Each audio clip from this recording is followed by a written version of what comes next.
Olá, queridos irmãos, queridos alunos do curso Panorama do Novo Testamento. É o pastor Ronaldo Guedes Bezerra, da Igreja Evangélica Avivamento Bíblico no Tucuruvi, quem vos fala novamente. E vamos então dar sequência aqui ao nosso curso de Panorama do Novo Testamento. Essa é a nossa aula número 45. Hoje nós vamos falar sobre a carta que o apóstolo Paulo escreveu aos Filipenses, ok? Depois então de termos estudado a carta aos Efésios, vamos falar então agora da carta que Paulo escreveu aos Filipenses. Gente, uma rápida introdução aqui. Eu quero ler alguns comentários aqui do Robert Gundry, onde ele diz o seguinte: segundo as aparências, a igreja de Filipos era a favorita de Paulo. Então veja, a carta aos Filipenses foi uma carta dirigida à igreja que estava na cidade de Filipos, tá? Por isso se chama Filipenses. Então, uma carta dirigida aos crentes que moravam na cidade de Filipos, por isso chama-se Carta aos Filipenses. Então, o Robert aqui nos diz que, ao que tudo indica, essa igreja de Filipos era a favorita do apóstolo Paulo. Por quê? Essa é a mais pessoal de qualquer das epístolas que Paulo escreveu a uma igreja local, né? Essa é a carta mais pessoal de todas as outras que Paulo escreveu a uma igreja local.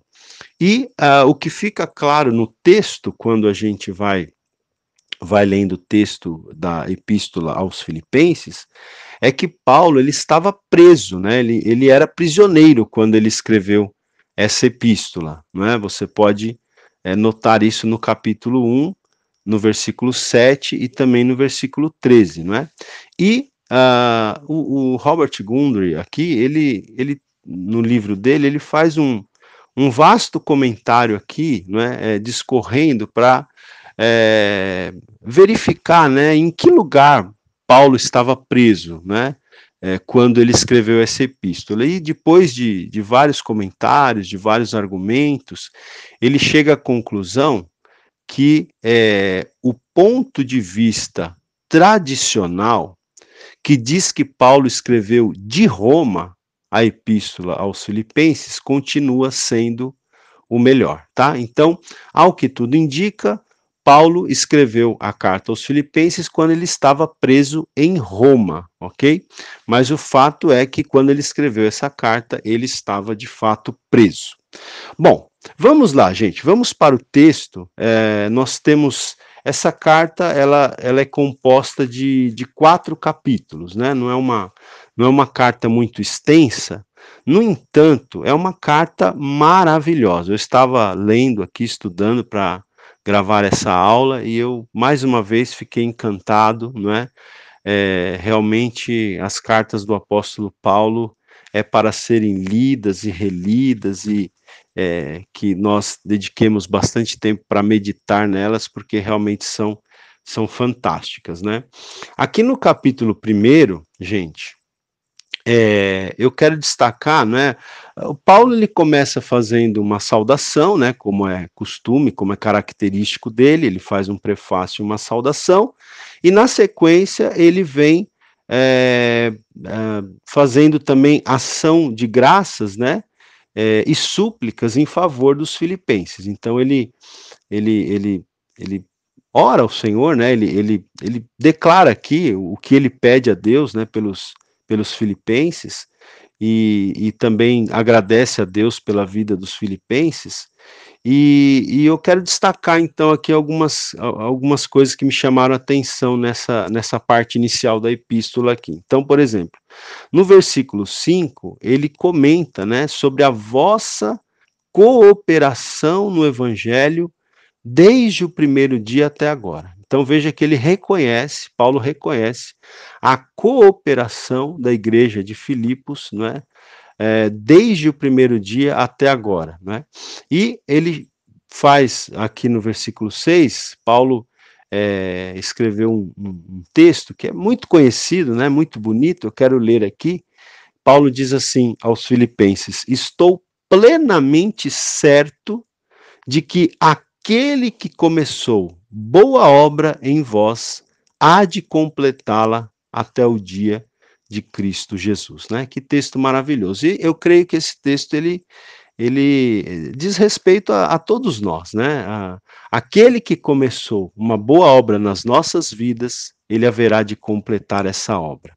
Amém, meus queridos? Então, se Deus começou uma boa obra na sua vida, tenha fé, creia que Deus está trabalhando na sua vida e ele vai completar essa obra, né? E aí no versículo 7, Paulo fala aqui, né, para os filipenses: vos trago no coração. No versículo 8 ele fala da saudade que ele tem, né, dos filipenses, né? Saudade que tenho de todos vós. Então eu estou destacando aqui essas frases, esses detalhes, justamente para corroborar o que o Robert Gundry fala, de que, segundo as aparências, a igreja de Filipos era a favorita de Paulo, né? Então, ele usa algumas expressões aqui muito ternas, né? Muito amorosas, realmente, com a igreja de Filipos, quando ele escreve esta carta. Bom, vamos lá, vamos seguir aqui. No capítulo 1, a partir do versículo 12, o apóstolo Paulo ele começa a falar um pouco da situação que ele estava vivendo, né, até uma situação de prisão, e interessante, de como essa situação estava contribuindo para o progresso do evangelho. Olha que interessante. Mesmo estando preso, mesmo estando tolhido da sua liberdade de ir e vir, Paulo reconhecia que aquela situação estava de alguma maneira contribuindo para o progresso do evangelho, né? Olha, eu vou ler aqui para vocês, então, notarem esse entendimento, né, do apóstolo Paulo. Ele diz assim, capítulo 1, verso 12: quero ainda, irmãos, cientificar-vos de que as coisas que me aconteceram têm, antes, contribuído para o progresso do evangelho, de maneira que as minhas cadeias em Cristo se tornaram conhecidas de toda a guarda pretoriana e de todos os demais. E a maioria dos irmãos, estimulados no Senhor por minhas algemas, ousam falar com mais desassombro a palavra de Deus. Então, Paulo estava dizendo aqui que o fato dele estar preso tinha trazido algumas contribuições para o progresso do evangelho, entre elas o fato de que eu acredito que a gente pode entender aqui no versículo 13, né, que ele conseguiu evangelizar muitos guardas, né, do exército romano e muitas outras pessoas, até por estar preso, né, coisa que ele não teria conseguido se não estivesse preso. E ele fala também que, por ele estar preso, muitos irmãos tinham sido estimulados a falar com mais ousadia da palavra de Deus, né? É como se as pessoas pensassem, poxa, Paulo está preso, né?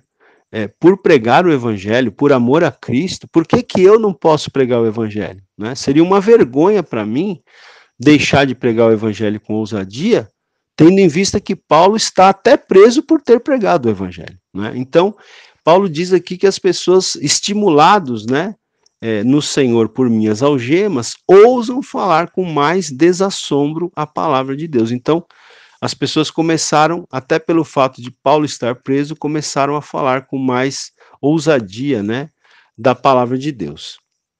Muito bem.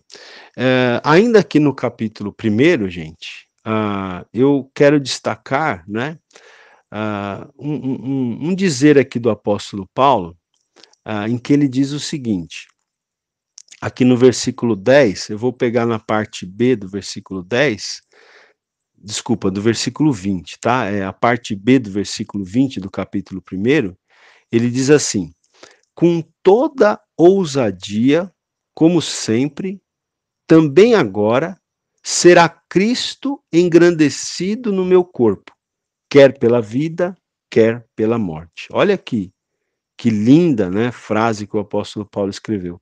com toda a ousadia, como sempre, também agora será Cristo engrandecido no meu corpo, quer pela vida, quer pela morte. Então você percebe que o apóstolo Paulo, ele era uma pessoa que ele estava pronto a morrer pela causa de Cristo, pela causa do evangelho, se necessário for, né? Se necessário fosse, melhor dizendo.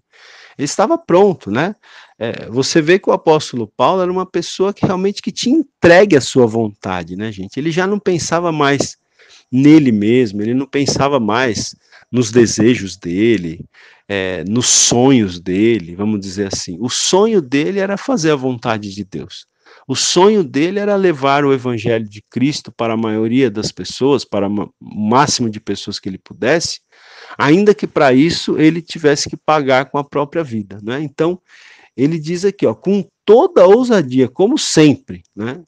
Ele era um homem ousado, com toda a ousadia, como sempre, também agora, será Cristo engrandecido no meu corpo, né, na minha vida, quer pela vida, quer pela morte. Ou seja, se eu continuar vivendo, Cristo vai ser engrandecido na minha vida. Se eu morrer, Cristo também vai ser engrandecido pela minha vida, né?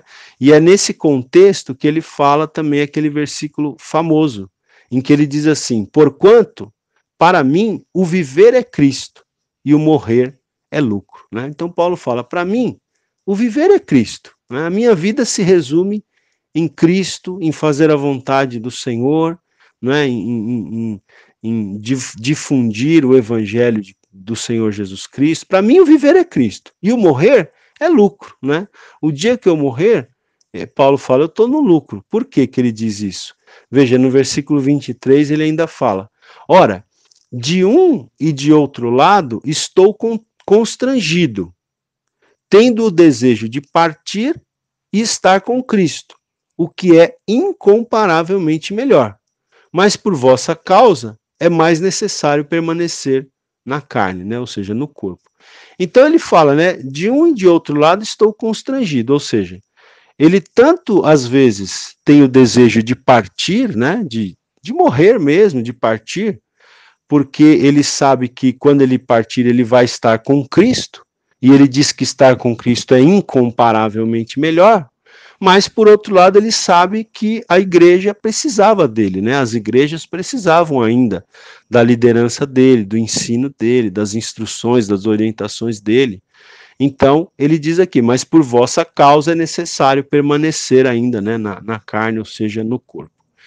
E aí ele, aqui no finalzinho do capítulo 1, ele orienta aqui, né, ele exorta a igreja aos filipenses, dizendo o seguinte, olha, vivei acima de tudo por modo digno do evangelho de Cristo, para que, ou indo ver-vos, ou estando ausente, ouça no tocante a vós outros, que estáis firmes em um só espírito, como uma só alma, lutando juntos pela fé evangélica.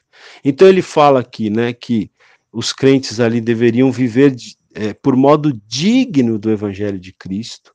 Essa é uma exortação para nós também. Nós temos que viver, né, de maneira digna, né, tendo em vista o evangelho que nós abraçamos e que nós pregamos, viver de forma digna. E ele diz aqui que os crentes ali deveriam estar firmes em um só espírito, né, com uma só alma, né, ou seja, ele está exortando a unidade, né, da igreja, e ele diz, lutando juntos pela fé evangélica, né, então, um dos papéis da igreja, uma das tarefas da igreja cristã é estar unida, lutando, né, juntamente pela fé evangélica, pela fé cristã. E no versículo 29, ele diz assim, porque vos foi concedida a graça de padecerdes por Cristo e não somente de crerdes nele. Olha que versículo fantástico, né? Ele está dizendo que o fato de nós padecermos por Cristo é uma graça que nos é concedida, né? Pois ele fala, porque vos foi concedida a graça de padecerdes por Cristo, e não somente de crerdes nele. Então nós temos, né, a graça de não apenas crer em Cristo, mas entender que quando nós padecemos por amor de Cristo, pelo evangelho de Cristo, isso também é um sinal da graça de Deus para conosco. Aula 45, áudio 2. Muito bem, vamos então agora também para o capítulo 2 aqui da Epístola aos Filipenses. No início do capítulo 2, o apóstolo Paulo, ele continua fazendo aqui, né, algumas exortações ali para os filipenses, e ele faz uma exortação ao amor, né, ao amor fraternal entre os irmãos, e à humildade. E na sequência, ele apresenta Cristo, né? Ele apresenta Jesus como o exemplo, né, do amor, como o exemplo até mesmo da humildade, não é? Então eu vou ler aqui, vou comentando para nós percebermos então. Então, ele diz assim no versículo 2 do capítulo 2, ele diz assim, completai a minha alegria, de modo que penseis a mesma coisa, tenhais o mesmo amor, sejais unidos de alma, tendo o mesmo sentimento. Nada façais por partidarismo ou vanglória, mas por humildade, considerando cada um os outros superiores a si mesmo. Não tenha cada um em vista o que é propriamente seu, senão também cada qual o que é dos outros, né? Então veja, ele está pedindo aqui que os crentes ali de Filipos pensassem a mesma coisa, né? Tivessem o mesmo amor, fossem unidos de alma, né? Tivessem o mesmo sentimento, que eles não fizessem nada por partidarismo ou vanglória, né? Não façam nada assim porque você é do partido A, ou do partido B, ou do partido C, e o outro irmão é de um partido diferente do teu. Então, que a sua motivação não seja uma motivação partidária, né, de partidos dentro da igreja, ou ele fala que eles não deviam fazer nada por partidarismo ou vanglória. Quer dizer, a sua motivação em fazer as coisas para Deus, no reino de Deus, na igreja do Senhor, não é por vanglória, para você se vangloriar, para você se autoexaltar, para que as pessoas fiquem te admirando, fiquem te elogiando, não é? Não é esse o caminho, não deve ser essa a nossa motivação. Ele diz, mas a gente tem que fazer as coisas com humildade, né? Até mesmo considerando os outros superiores a nós mesmos, né? Então, veja, essa é a filosofia, vamos dizer assim, que Paulo ensina, né? Nós temos que nos esvaziar de nós mesmos a tal ponto de nós considerarmos os outros superiores a nós. Não buscarmos honra para nós, mas honrarmos as pessoas com as quais nós convivemos, né? E ele diz aí até, não tenha em vista o que é somente seu, propriamente seu, né? Não pense só em você, mas também cada qual o que é dos outros, né? Então, não seja egoísta, não pense somente em você, seja altruísta, pense nos outros também, não é? E aí ele faz essas exortações e ele introduz então o exemplo de Cristo, né? Cristo como o nosso exemplo para esse tipo de comportamento. Então ele diz aqui no versículo 5, olha, tende em vós o mesmo sentimento que houve também em Cristo Jesus, não é? Ou seja, sejam imitadores de Cristo, tenham o mesmo sentimento que Cristo também teve.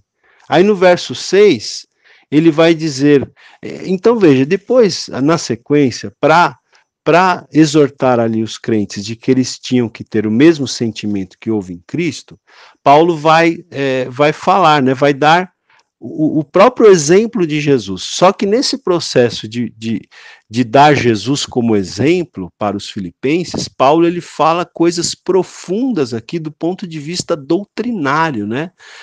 Do ponto de vista até teológico mesmo. Então, olha, ele diz assim, vou repetir, tende em vós o mesmo sentimento que houve também em Cristo Jesus, pois ele, subsistindo em forma de Deus, não julgou como usurpação o ser igual a Deus. Antes, a si mesmo se esvaziou, assumindo a forma de servo, tornando-se em semelhança de homens. E reconhecido em figura humana, a si mesmo se humilhou, tornando-se obediente até a morte e morte de cruz. Então veja, Paulo ele está dizendo aqui que Cristo, né, mesmo subsistindo em forma de Deus, não julgou como usurpação o ser igual a Deus, né? Então, esse texto aqui do versículo 6, segundo o próprio Robert Gundry, eu estou aqui com a Bíblia de Estudo de Almeida, também comenta isso, e todos os outros comentaristas vão falar a mesma coisa, vão concordar, que esse texto aqui, ele se refere à pré-existência de Cristo, né? Então, é muito interessante a gente entender que Jesus, ele não passou a existir a partir da concepção no ventre da Virgem Maria, né? O Verbo eterno de Deus, a segunda pessoa da divindade, o Filho de Deus, já existia junto com o Pai e com o Espírito Santo desde toda a eternidade, né? O Verbo de Deus, Cristo, ele não tem princípio de dias e nem fim de existência, ele é eterno, né? Então veja, Paulo está dizendo isso aqui, que Cristo, né, mesmo subsistindo em forma de Deus, não julgou como usurpação o ser igual a Deus.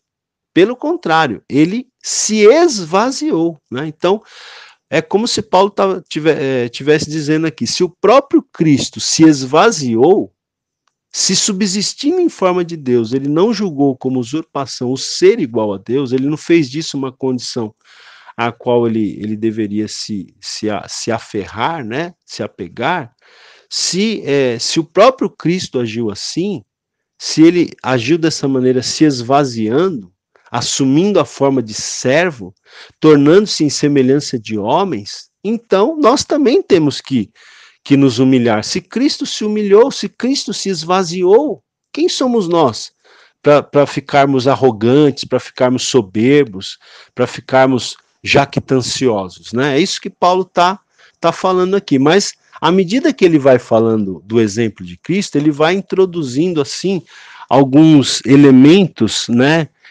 Alguns elementos teológicos extremamente interessantes, né? Que a gente tem que realmente observar. Por exemplo, na tradução na NVI, esse versículo 6 aqui, eu gosto muito da tradução NVI para esse versículo, né? Que diz assim, ó, que embora sendo Deus, não considerou que o ser igual a Deus era algo a que devia apegar-se. Olha só, né? Que Jesus, embora sendo Deus, ele não considerou que o ser igual a Deus era algo a que devia apegar-se, mas esvaziou-se a si mesmo, vindo a ser servo, né? E aí o versículo 8 ainda diz que Cristo se humilhou, tornando-se obediente até a morte e morte de cruz. Então, vou repetir aqui, né?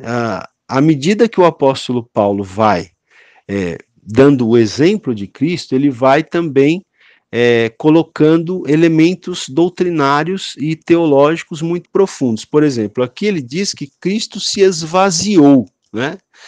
O que seria esse esvaziamento, né? Existe até um debate teológico aqui nesse sentido, né? O que seria esse esvaziamento, né? Ou seja, quais foram as limitações do Cristo encarnado sobre a terra, né? Cristo, ele, quando diz aqui que ele se esvaziou, quer dizer que ele perdeu alguns dos seus atributos, quer dizer que ele perdeu o atributo de onipresença, de onisciência, de onipotência, quando ele encarnou, quando ele assumiu aqui a natureza humana, né? Quando ele tornou-se em semelhança de homens, quando ele foi reconhecido em figura humana, né? Quer dizer que ele perdeu os atributos que ele tinha? Não é? É isso que significa? Então, a resposta é, não é isso, né? Cristo, ele se esvaziou, mas em nenhum momento ele perdeu seus atributos, tá? Cristo não perdeu nenhum atributo divino durante a sua vida terrena. Porque se ele tivesse perdido algum atributo divino, ele teria deixado de ser Deus durante o período da sua encarnação. Mas nós sabemos que na encarnação, Cristo, ele continuou sendo Deus, como ele já era desde toda a eternidade, e assumiu a natureza humana, né? Então, existe até um comentário que o Meyer Pierman faz, que eu acho bem interessante. Ele faz uma correlação com o primeiro milagre de Jesus. Então ele diz que no primeiro milagre de Jesus, Jesus transformou água em vinho. Então, a água deixou de ser água e passou a ser vinho. Na encarnação, é o contrário. Cristo, ele era Deus e ele não deixou de ser Deus para se tornar homem. Ele continuou sendo Deus e, ao mesmo tempo, assumiu a natureza humana. Por isso que, teologicamente, a gente fala que Cristo é 100% Deus e 100% homem, né? Ele não perdeu em nada a sua natureza divina e assumiu juntamente a natureza humana, tá? Então, ele não diga que Cristo era 50% Deus e 50% homem, que isso está errado, tá? Se você disser que Cristo era 50% Deus e 50% homem, quer dizer que ele não era nem plenamente Deus e nem plenamente homem, ele era metade Deus e metade homem, e isso não é verdade. Cristo, ele continuou sendo inteiramente Deus, 100% Deus, né? Ele não perdeu nenhum atributo da divindade, né? E ele passou a ser também 100% homem, porque ele assumiu por inteiro a natureza humana, né? Então, o que quer dizer, afinal de contas, que ele se esvaziou, né? O que quer dizer é que Jesus, ele deixou de usar voluntariamente alguns dos seus atributos durante a sua vida terrena. Isso é que significa ele ter se esvaziado. Vou repetir. É que ele deixou de usar voluntariamente, né? Eu estou aqui com um comentário do Charles Heery, da Bíblia Anotada, ele usa aqui. O que é a verdadeira doutrina do esvaziamento, da kenosis, né? Que é a palavra no original. É o não uso voluntário de alguns de seus atributos durante sua vida terrena. Então, não é que Cristo perdeu os atributos, ele jamais perdeu, ele apenas voluntariamente não usou alguns dos seus atributos durante a vida terrena. Isso é o que significa aqui o fato de Cristo ter se esvaziado, né? Bom, e aí, na sequência, Paulo diz o seguinte, né?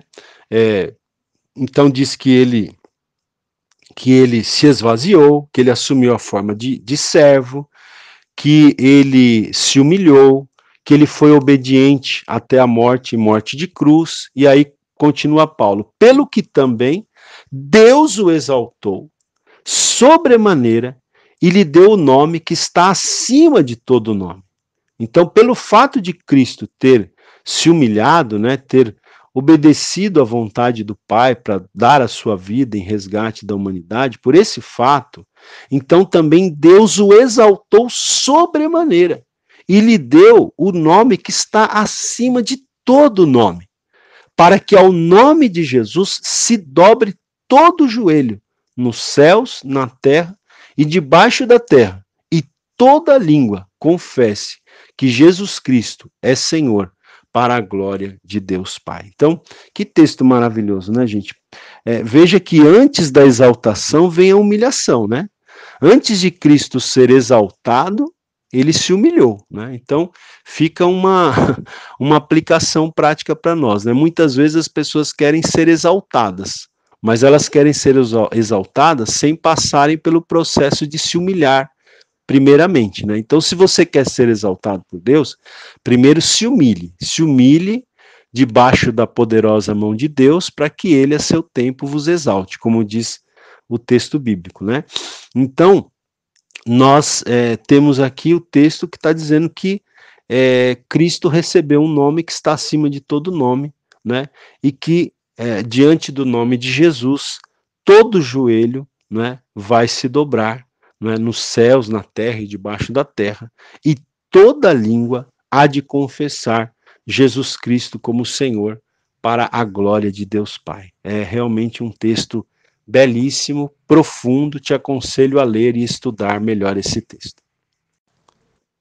Aula 45, áudio 3. Muito bem, vamos continuar aqui no capítulo 2 ainda, porque nós temos aqui algumas considerações do apóstolo Paulo que eu quero destacar. Não vai dar para destacar tudo, né, gente, porque o nosso tempo é curto, né? Mas aqui no versículo 12 do capítulo 2, Paulo ainda diz, né, para os filipenses: desenvolvei a vossa salvação com temor e tremor, né? Olha que exortação interessante também, né? Desenvolvam a vossa salvação com reverência, né? Com temor e tremor. Verso 13. Porque Deus é quem efetua em vós tanto o querer como o realizar segundo a sua boa vontade. Então, esse versículo ele é bastante interessante também, não é? Porque fala da soberania de Deus, né? Que é Deus quem efetua em nós tanto o querer como o realizar, né? Quando você se propõe a fazer algo, quando você tem o desejo de fazer algo, né? E quando você passa a fazer isso, é Deus quem efetua em nós, tanto o querer, quanto tanto o desejo que nasce dentro de nós, como a capacitação para realizar isso, né? E aí Paulo ainda fala aqui no verso 14, olha, fazei tudo sem murmurações nem contendas, né? Então, tudo que nós formos fazer, seja para Deus, seja em qualquer área, né, que nós possamos fazer sem murmuração e nem contendas, para que, diz ele aqui, para que vos torneis irrepreensíveis e sinceros, filhos de Deus inculpáveis, no meio de uma geração pervertida e corrupta, na qual resplandeceis como luzeiros no mundo. Então, o apóstolo Paulo está dizendo aqui que o nosso papel como igreja, meus irmãos, é resplandecer como luzeiros no mundo, né? Lembrando aqui do que Jesus disse que nós, né? Jesus disse: vós sois a luz do mundo, né? Então, o apóstolo Paulo está dizendo que nós, como igreja, nós devemos resplandecer como luzeiros do mundo, né? Que nós devemos ser filhos de Deus inculpáveis no meio de uma geração pervertida. Então nós sabemos que nós estamos chegando ao final dos tempos, né, irmãos? Nunca se viu tanta perversão, né, como no tempo que nós estamos vivendo. E o Senhor nos chama para nós sermos luzes, né, luzeiros, né, para nós sermos inculpáveis no meio de uma geração que está totalmente pervertida, né? Como diz um autor que eu li uma vez, o Bill Hybels, ele fala, né, que a igreja é a esperança do mundo, né? Se o mundo tem alguma esperança, ou pode ter alguma esperança, essa esperança está na igreja, né, no sentido de que a igreja é aquela que pode apontar a solução para o mundo, que é Cristo, né? A solução é Cristo, né? Então a igreja é a solução no sentido de que a igreja é que é portadora dessa mensagem, que pode, né, direcionar a atenção das pessoas para o Senhor Jesus Cristo. Muito bem, queridos. Bom, depois, no final do capítulo 2 aqui, o apóstolo Paulo, ele fala algumas questões, né, em relação a Timóteo, em relação a Epafrodito, né, que, ao que tudo indica, Epafrodito foi o portador desta carta, foi aquele que levou esta carta que Paulo escreveu para os filipenses, né? E Paulo também faz algumas considerações aqui a respeito de Timóteo. Eu vou adiante, não é, para a gente conseguir então terminar o estudo dessa epístola ainda nesta aula. Então vamos aqui para o capítulo 3. No capítulo 3, no versículo 1, né? O apóstolo Paulo, ele começa dizendo aqui, para os filipenses, eu gosto muito também desse versículo, do versículo 1 aqui do capítulo 3, porque Paulo diz assim: a mim não me desgosta, e é segurança para vós outros, que eu escreva as mesmas coisas. Olha que interessante, né? Às vezes tem pessoas que reclamam quando um pastor é muito repetitivo, né? Ou quando um professor é muito repetitivo. Mas, gente, a repetição faz parte do processo de aprendizagem. Né? Você não aprende uma coisa da primeira vez que você ouve. Geralmente é preciso ouvir várias vezes uma coisa para você começar a aprender, para começar a fazer sentido para você. Não é? Veja que o professor de matemática na escola, quando ele ensina uma equação, ele não dá um exercício só e passa para frente. Geralmente, o bom professor ele vai dar vários exercícios, não é? Para que o aluno, então, faça vários exercícios para ele fixar o aprendizado. Porque o aprendizado acontece pela repetição. E aqui o apóstolo Paulo diz isso, ele diz, a mim não me desgosta, e é segurança para vós outros que eu escreva as mesmas coisas. Né? Ele está dizendo, não causa nenhum problema para mim, e para vocês é segurança que eu repita as mesmas coisas.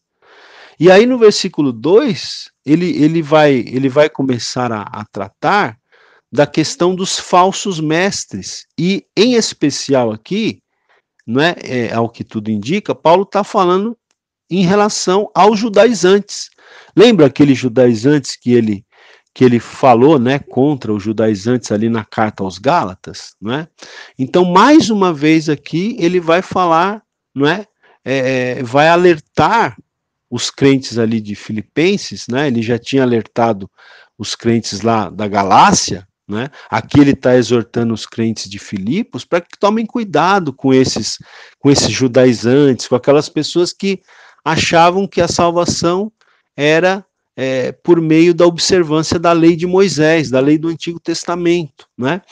Então, e Paulo fala aqui, ele fala muito forte, ele é muito assim, ele é muito enérgico, né? Paulo não tem meias palavras, ele fala assim, olha, no versículo 2, acautelai-vos dos cães, acautelai-vos dos maus obreiros, acautelai-vos da falsa circuncisão, quer dizer, tomem cuidado com a falsa circuncisão, olha aí.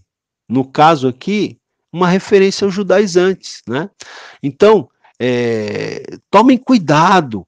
E ele chama esse pessoal de maus obreiros e de cães, né? Cães são aqueles que querem devorar o rebanho, né? E aí no versículo 3 ele fala, porque nós é que somos a circuncisão. Né? Não é a verdadeira circuncisão, não é a circuncisão na carne que os judaizantes querem que vocês façam. Essa não é a verdadeira circuncisão. Nós é que somos a circuncisão. Nós que adoramos a Deus no Espírito e nos gloriamos em Cristo Jesus e não confiamos na carne. Né? Então, ele está dizendo aqui que aqueles judaizantes, eles confiavam na carne, na sua carne, no fato de terem sido circuncidados na carne. Quando Paulo sempre enfatizou que não adianta nada a pessoa ser circuncidada na carne se ela não for circuncidada no coração. Paulo fala isso, né, em outras ocasiões. Ele fala isso quando ele escreve aos Romanos, lá no final do capítulo 2, e aqui ele repete. Não é? E ele fala que esse pessoal está confiando na carne, em coisas exteriores. Né? Então, o que adianta você ser circuncidado na carne se o seu coração não é circuncidado? E aí no versículo 4 ele diz assim, bem que eu poderia confiar também na carne. Né?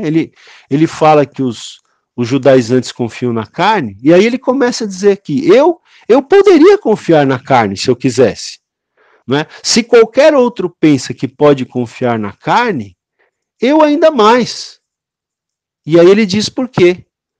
Circuncidado ao 8º dia, da linhagem de Israel, da tribo de Benjamim, hebreu de hebreus, quanto à lei, fariseu, quanto ao zelo, perseguidor da igreja, quanto à justiça que há na lei, irrepreensível. né? Então Paulo começa a mostrar aqui as razões pelas quais ele poderia confiar na carne se ele assim o quisesse. Mas ele sabia que ele não podia confiar na carne dele. Ele teria que confiar na graça de Deus. Ele não podia confiar na carne dele no sentido de confiar que ele, por seus méritos, pela observância da lei de Moisés, pela circuncisão que ele tinha na carne, ele estaria salvo, porque essa não é a condição da salvação, né? A salvação, né, do evangelho que Paulo pregava, que é o evangelho da graça de Deus, a salvação é pela graça de Deus mediante a fé em Jesus, independentemente dos meus méritos. Ele fala que se fosse por mérito, eu tinha muitos méritos, não é? Até mais do que esses judaizantes aí, porque eu fui circuncidado ao 8º dia, como manda a lei. Eu sou da tribo de Benjamim, hebreu de hebreus, fariseu, zeloso. Eu era tão zeloso que eu cheguei a perseguir a própria igreja, não é? Quanto à justiça que há na lei, eu era irrepreensível. Mas aí ele continua dizendo aqui no verso 7, mas o que para mim era lucro, isto considerei perda por causa de Cristo. Sim, deveras considero tudo como perda, por causa da sublimidade do conhecimento de Cristo Jesus, meu Senhor, por amor do qual perdi todas as coisas e as considero como refúgio para ganhar a Cristo e ser achado nele, não tendo justiça própria, que procede de lei, senão a que é mediante a fé em Cristo, a justiça que procede de Deus, baseada na fé. Então, gente, esse texto aqui também, ele é um texto, assim, muito maravilhoso, né? É que a gente tem pouquíssimo tempo aqui, mas só esse texto aqui daria uma pregação, né? Mas Paulo está dizendo aqui que todos esses motivos que ele tinha para se gloriar na carne, ele considerou como perda por causa de Cristo, né?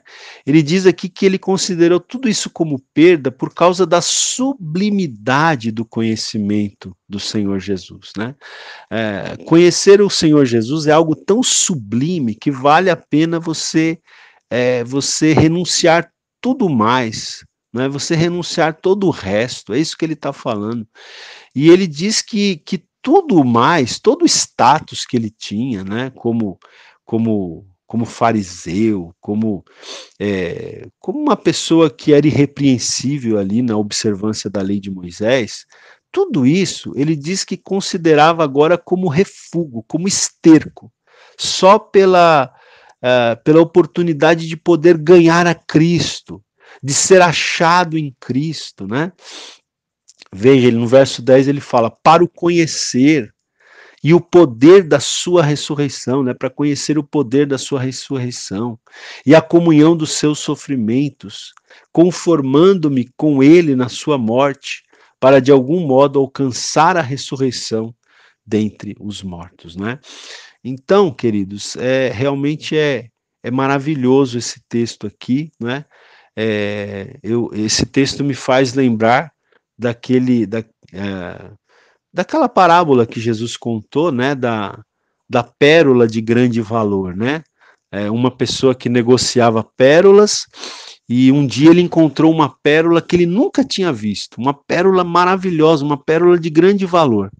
E aí o texto, Jesus contou, né, que ele foi lá, esse negociador de pérolas, ele vendeu todas as outras pérolas que ele tinha para comprar aquela pérola de grande valor, né? Ele trocou todas as pérolazinhas que ele tinha por uma pérola, que era a pérola de grande valor. Então, uma ilustração que Jesus contou, uma parábola, que tem muito a ver com essa passagem aqui que Paulo fala, né? Por quê?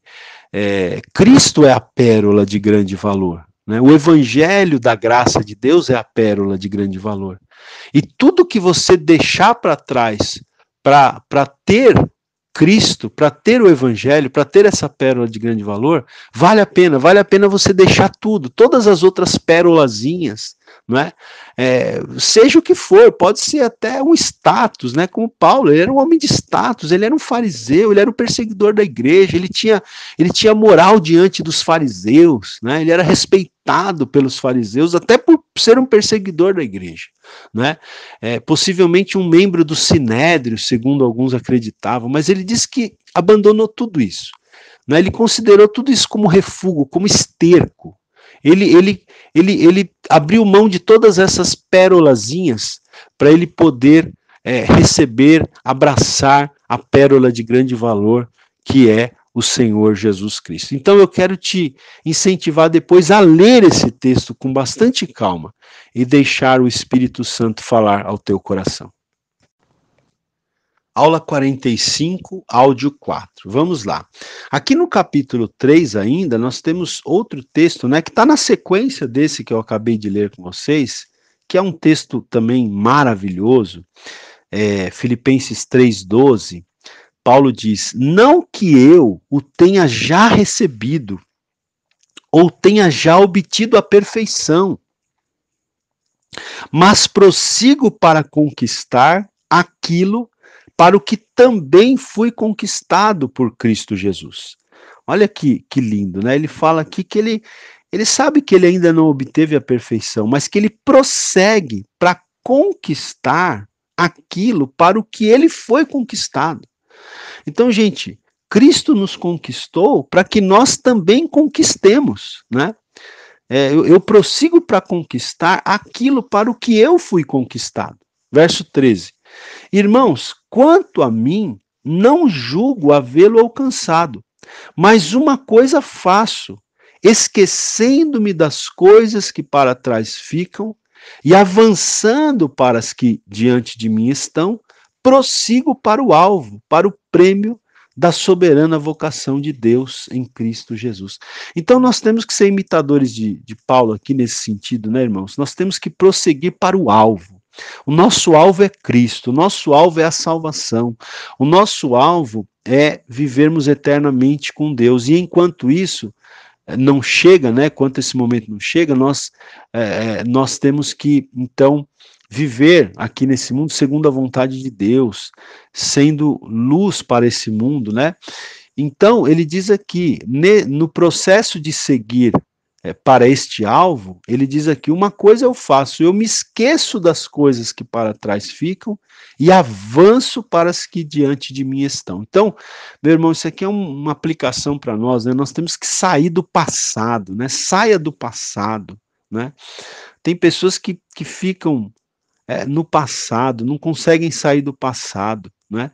Esqueça das coisas que ficaram para trás e avance para as que estão adiante de você, prossiga para o alvo, né? Bom, seguindo aqui,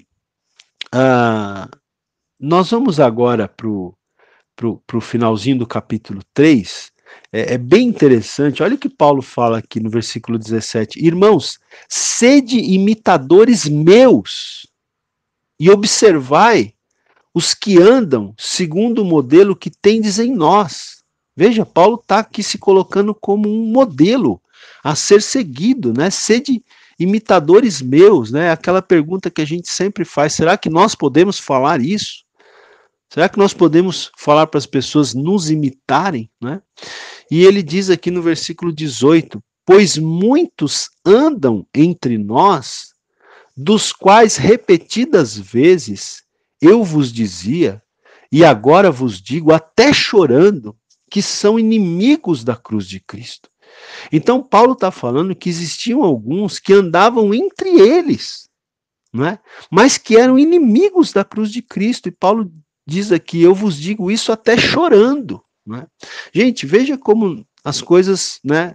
Os tempos passam, mas de alguma maneira a história se repete, né? Porque ainda hoje, né, a gente tem, infelizmente, pessoas que andam entre nós, os cristãos, mas que parecem ser inimigos da cruz de Cristo, né?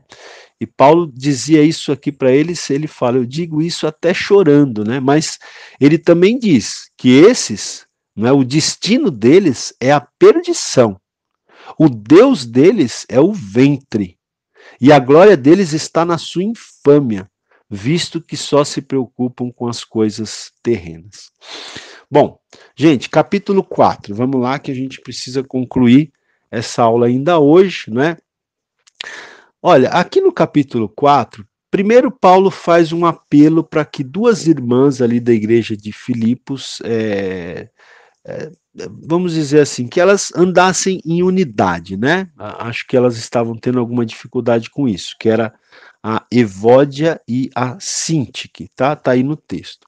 Depois, o apóstolo Paulo, ele fala aqui, um versículo muito conhecido, né? Capítulo 4, versículo 4, alegrai-vos sempre no Senhor, outra vez digo, alegrai-vos, né? Então, ele exortava que a igreja a viver, né, com esse fruto do Espírito, que é a alegria. Né? Depois ele diz também no versículo 6, não andeis ansiosos de coisa alguma, em tudo, porém, sejam conhecidas diante de Deus as vossas petições pela oração e pela súplica, com ações de graça. Né?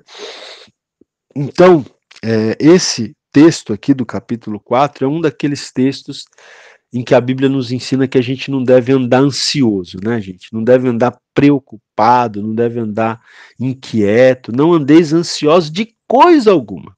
Pelo contrário, né, em tudo sejam conhecidas diante de Deus as vossas petições pela oração. Então, ao invés de andar ansioso, coloque as suas necessidades diante de Deus em oração. Né? Descanse em Deus, descanse no cuidado de Deus. Versículo 8 também é muito interessante, porque Paulo diz aqui, olha, tudo que é verdadeiro, tudo que é respeitável, tudo que é justo, tudo que é puro, tudo que é amável, tudo que é de boa fama, se alguma virtude há e se algum louvor existe, seja isso o que ocupe o vosso pensamento. Né? Então aqui Paulo ele dá uma aula de inteligência emocional. Né? Hoje se fala muito em inteligência emocional. Paulo dá uma aula aqui de inteligência emocional. Ele dá uma aula aqui nos ensinando a gerenciar os nossos pensamentos e as nossas emoções, e a não permitirmos que nos nossos pensamentos passe nada que não seja verdadeiro. Né? Não permita que na sua mente a sua mente seja ocupada por nada que não seja verdadeiro, respeitável, justo, puro, amável, de boa fama, né? Coisas em que haja virtude, louvor. Então, Paulo fala isso aqui para a gente. E, finalizando, queridos, no final da carta aqui aos Filipenses, Paulo ele faz uma menção de gratidão aqui para com os filipenses. Por quê?